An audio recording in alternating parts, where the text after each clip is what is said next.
What if they're a wrestler? What if they're a grappler? Well, for us, we're strength and conditioning coaches. First of all, we need to look at the physiology that underpins those things.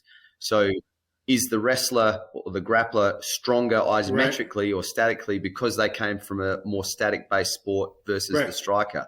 Do we want them to stay that way, or which is their strength, or do we want to work on some of their deficiencies, which might be the speed and the velocity at which you perform things?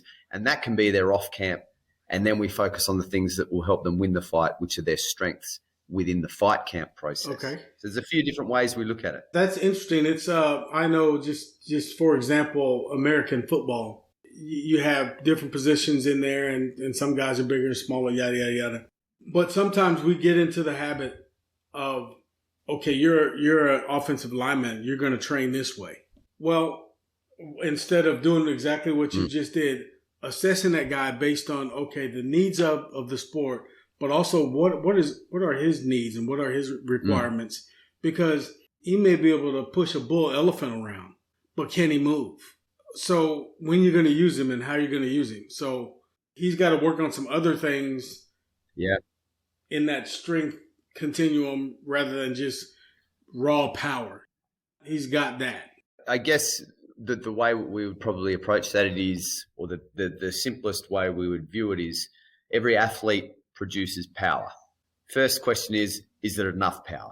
Okay. If it is enough power, then how did they produce that? Yep. Were they from a strength-based power? So the equation of power is, force times velocity.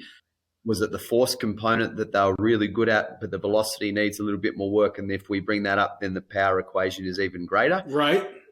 Or were they a velocity-based athlete, so they jumped really quickly, got a good jump height, but if they produced more force, could we make that even better and more powerful? So that would be how we would approach it. If they're a force-deficient athlete, then we're going to go back to the standard practice of making someone strong maximally. So neural development, looking at your percentage 1RM lifts or reps in reserve, those sorts of things. If they're velocity deficient, maybe we're looking at using a Tendo unit, like a gym aware, to actually measure the speed we want them to lift the bar at. How much data is too much data? Well, data becomes too much data when you stop using it for programming, in my mind. Okay. Like you can collect data and use none of it. That's useless information. Everything that we track is for a purpose. So strength and conditioning specifically, the diagnostics that we do will not only get those diagnostics to help us program more effectively, we'll also be retesting those diagnostics to see if our programming is working and to make sure that we're on the right path. And that's really important feedback, not only for us as coaches, but also for the athlete, who then trusts us a great deal more because they can see their performances being optimized.